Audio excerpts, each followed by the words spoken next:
Volunteer firefighters in Julian refuse to budge. They won't give up their station even after losing a special election. Why they say the law is on their side. San Diego County will charge up its plan for electric cars, how a new roadmap fits into the region's climate goals. And what will life and society be like in the year 2050? Reporter Elise Hu talks with us about an upcoming NPR series focusing on our future. I'm Mark Sauer. The KPBS Roundtable starts now.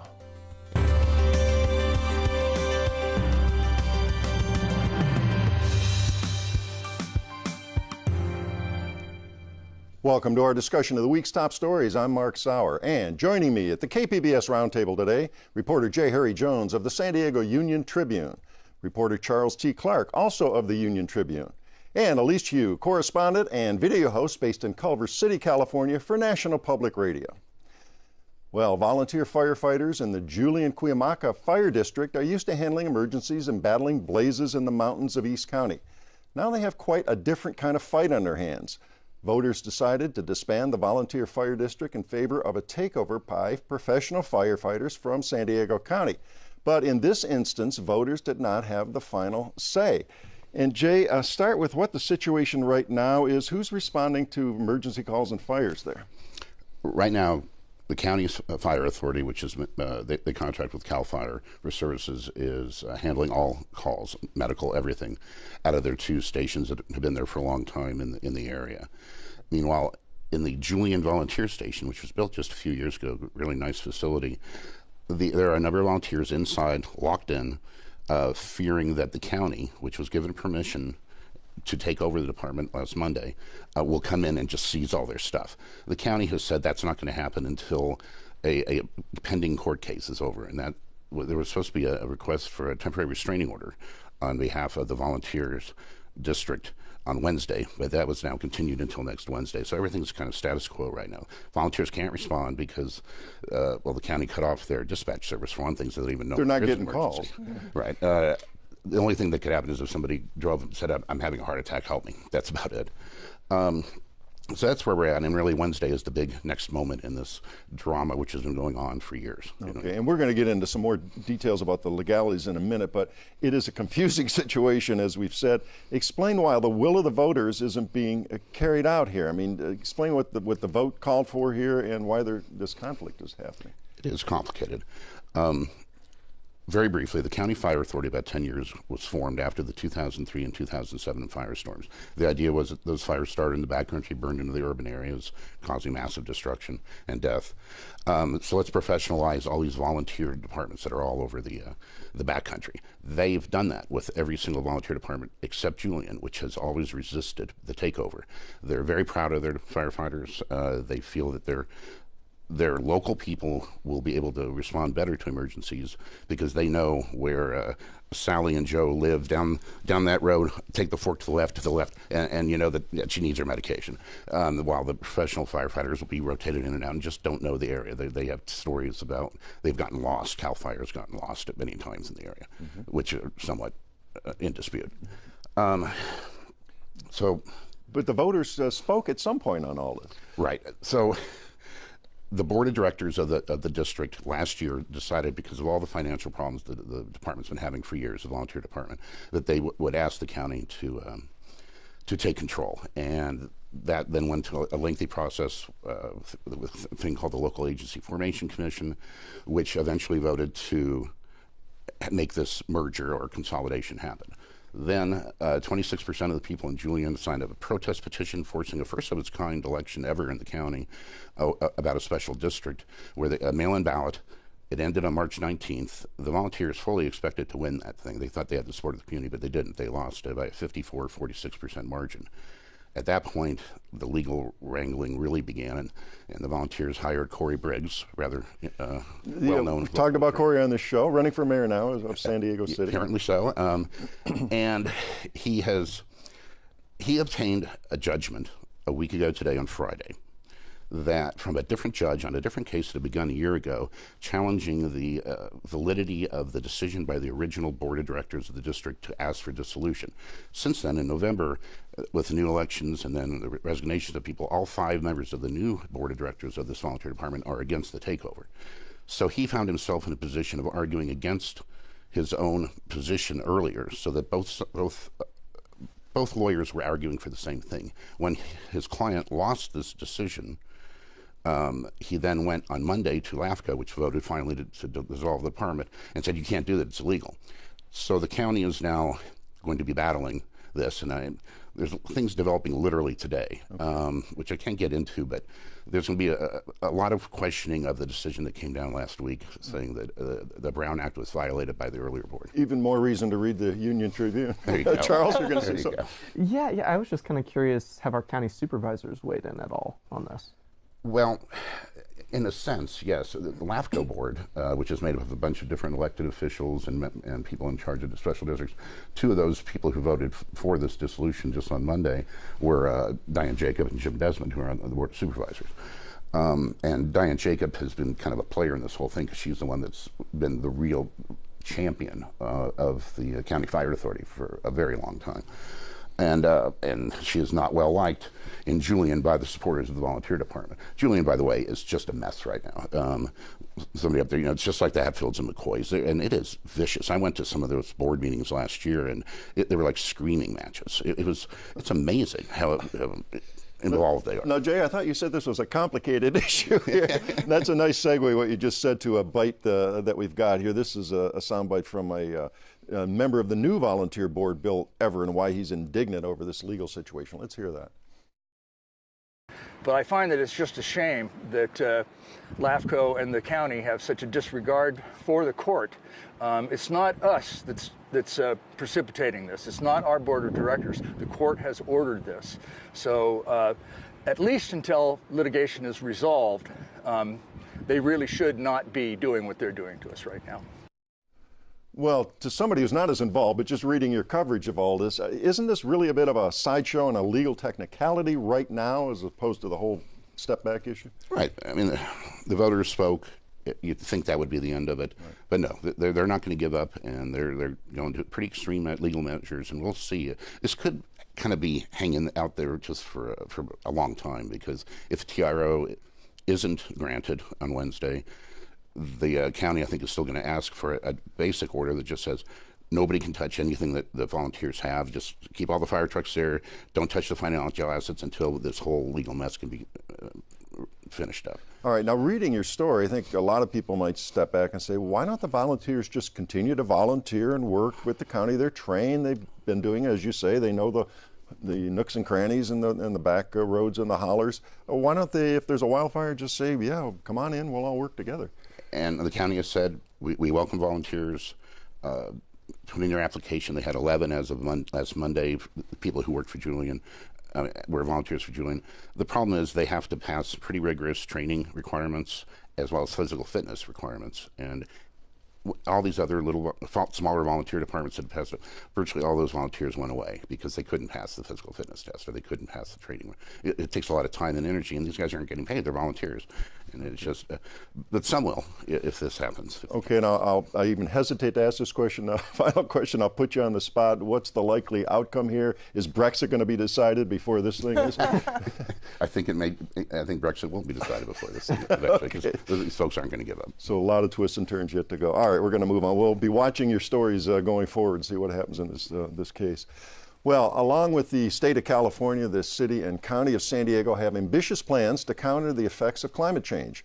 One way is to encourage the use of electric vehicles. The state is promoting EVs, as they are called. Former Governor Jerry Brown signed an executive order calling for 5 million zero-emission vehicles on California highways by 2030. County supervisors this week unanimously, approved an electric vehicle roadmap. And let's start there with the overview of that roadmap. Charles, what does this entail? Yeah, so the county supervisors essentially instructed staff to go and develop their plan for bolstering electric vehicle use in the county. So the roadmap, for the most part, it primarily focuses on building charging infrastructure and increasing the number of charging stations throughout the county. Also, though, as part of developing this plan, they'll also work to support legislation and regulatory changes that would also serve, benefiting, I guess, electric vehicle owners. Okay, so some process and behind the scenes Yes. stuff. But the sexy part of this is these charging stations. Now, let's start with how many are there in the county now? Right, so I've heard a few different numbers, but for the most part, You didn't go out and count them, huh? I mean, for the most part, what we've heard is it's about 80 charging stations. That comparatively is relatively low. If you look at Chula Vista on its own, they actually have 123. So, I think there's a fair claim to be made that maybe the county needs to step it up here. And give us a sense of the scope here, roughly how many electric vehicles there are in the county now? So Supervisor Nathan Fletcher, who proposed this kind of development of a plan, he said that there's 30,000 electric vehicle owners in the county. Okay, so we got 80 stations, 30,000. You can see where the problem is here. That's the idea. Sounds like they need more charging stations, of course, but I'm just curious, are there anything that municipalities or localities can do to incentivize ownership?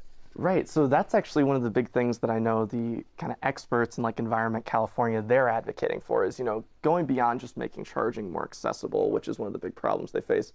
How do you motivate people to get out of their gas guzzling cars? I know rebates have been kind of the big thing that the state has done. And still at the federal level, Right. and that's changing, but yeah. So that seems to be the primary way. It'll be interesting to see, though, where they go from there. I know certain groups certainly would like to see other things done.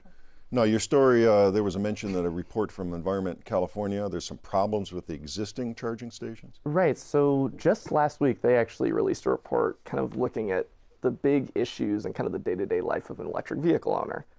And one of the things that jumped out was, finding publicly accessible charging stations, which it's not only there's not a ton of them, but also when you look at the stations themselves, they're so non-uniform. How you even pay can vary station to station. Not all of the same ones have the same adapters for all of your vehicles, which means, finding where you're going to charge your vehicle is a bit of an adventure. Okay, and this county, the new roadmap, as they're calling it, what does it do specifically to increase the number of stations? So what they would do, ultimately they've got to come back to the board with their plan. What they would do, though, is they're going to go and build more charging stations in different county properties. In theory, that's the easiest way to get more publicly accessible ones out there. And any idea what the cost is, how ambitious this is, where the budget money will come from? Not yet. I know that's part of what they're going to So they're piece directing together. staff at this point? Yeah. I mean, one thing we do know, though, that was kind of stressed by the supervisors is we're going to look at every kind of funding opportunity we can. So there's a lot of, publicly accessible funding and grants that maybe they can tap into to lower the cost. Okay, now let's dig into the weeds here a little bit. If I'm a electric vehicle owner, which I happen to be, and I have another question. If you were to say. Yes, right. I have another question on that later. But anyway, talk for a moment about how the stations work. How long does it take to charge? What's it cost on average? How many people, what percentage does an electric vehicle owner use a public station versus the one they have in their garage? Right, so, a few different aspects to that. And I know that's part of, I guess, first off, one of the big frustrations, I think, for electric vehicle owners is there isn't exactly a ton of publicly available information and transparency out there. You ask about the actual cost per charging. We really can't know that because most of the public ones are owned by private companies. So they don't necessarily share that information, as I understand it. So you can't just drive by like a gas station that says gas now is $4 a gallon. Right, so right. Get to in a minute too, but you can't do that. It's not. No, exactly. And even if you go to a county-owned property, as kind of was an example in one of our stories a few weeks prior. They go to charge it and it says something to the effect of it's 20 cents or 8 cents per minute, 20 cents a kilowatt hour. Well, even the expert who studies it professionally, he didn't understand what the kilowatt per hour thing even meant. So he can't put that into his head and say, oh, that translates to $2 a gallon or something. Right. Like that. So that's really where I think they want to get to. At the same time, though, there are charging stations and apps that, do say plainly $4 per hour to charge, and it kind of varies from there. Well, Elise, we're going to talk about your technology beat in a moment, but doesn't this seem like a prime thing where you can get something on your phone and solve a lot of these questions? Absolutely. So much of what we're seeing in places that are arguably a little bit more futuristic are in places like China and in East Asia, is that everything happens by phone, right? They have that messaging app, WeChat, but WeChat also can pay for your college tuition and can also get a vending machine item. And so being able to connect that to energy sources is just the next wave. Right, and I know part of the thing kind of going on now is there are, different companies have their individual apps But then if you're from somewhere else, you're having to download through Right, it's different not apps. systemized. Yeah, exactly. So. All right, we have a couple of sound bites here from some of the supervisors and their thoughts on this. This is Jim Desmond and Kristen Gaspar from Wednesday's meeting. Let's hear that. 78 corridor is always one of my biggest pushes for transportation, and it's originally was planned to have HOV lanes on there. Well, quite frankly, I think technology lanes are going to be maybe the next if there's any freeways or roads added, it'd be technology lanes, and maybe through induction charging, just as you drive over a road or over a lane, your car could be charged at the same time. Just like with your phone, sometimes you just put it in a docking station. It doesn't have to be plugged in. It's just automatically charged. It's my understanding that currently employees are charged an hourly parking fee on top of the hourly cost for electricity. And in fact, that parking fee is often more than the cost per hour of the electricity. So I can say with all confidence that the parking fee actually discourages employees from utilizing our charging stations. So let's be really thoughtful as we move forward. Let's think about how we can remove the barriers and get a better understanding of human behavior that's often driving the choices that we make on a daily basis.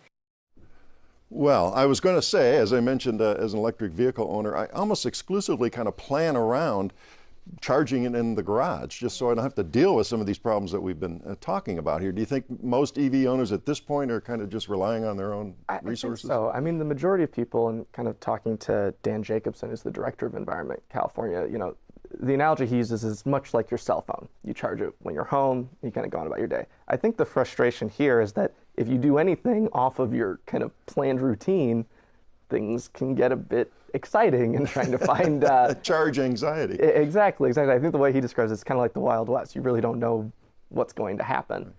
So it would be nice if you're able to go from your home, and then if you need a boost, you can just get it somewhere quick.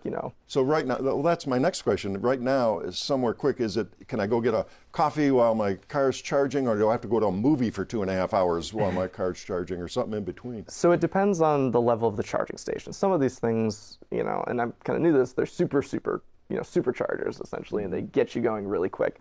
Others, it can be, station 2 charger, which I believe is one of the most common we find in public spaces. It's like, it can be anywhere from 10 to 60 miles per hour of charging.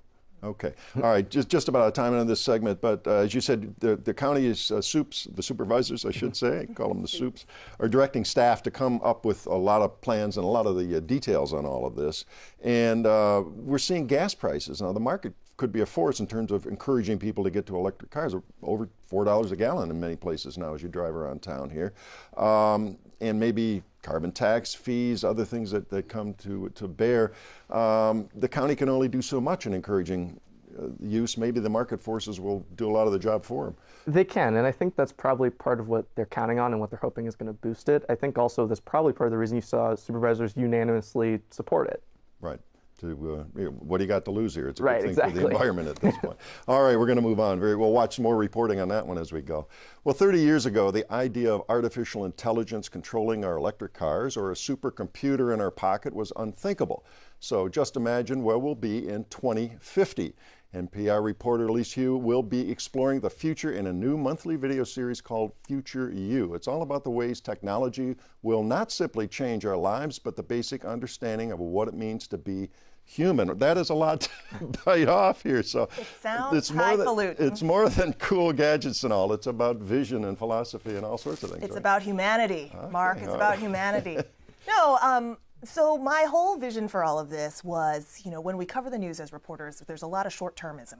It's a lot of, all right, what happened today? What's going to happen next week? Will that next bill pass? What happens at the next soups meeting? And I was in North Korea, or I was in South Korea covering North Korea. And there was a time where there were missile tests and missile firings every week. And I was awakened on Saturday and Sunday mornings to cover a new missile test. And so while that is an existentially scary thing, when I had an opportunity to come back to the States and repatriate and be a domestic correspondent, I wanted to choose a beat that broadened the lens a little bit. And so we set 2050 as the timeline and the future as my new beat. And so when you cover 2050, you really can't be wrong. You know? I won't be around to check Nobody you. can fact check me.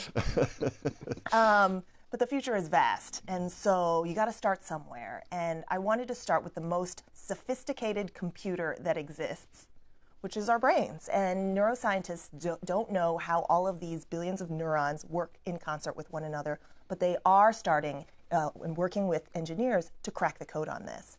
And so the first exploration that I'm really diving into is the future of the human brain and how brain activity and external devices are now getting linked. So for example, paraplegics, helping paraplegics walk again in robot suits, exoskeletons. And these robot suits you can essentially control with your brain. So I got to try out a mind-controlled exoskeleton, which is really powerful, right? Because there's millions of people living with disability that by 2050 might not have to face the same situation like being wheelchair-bound. So it's some of the things that are being developed and researched now may not be really online till far in the future, but you can see where we're going with a lot of it now. Yeah, there's that quote that technology has, or the future has already arrived, it's just not evenly distributed, that often gets attributed to William Gibson.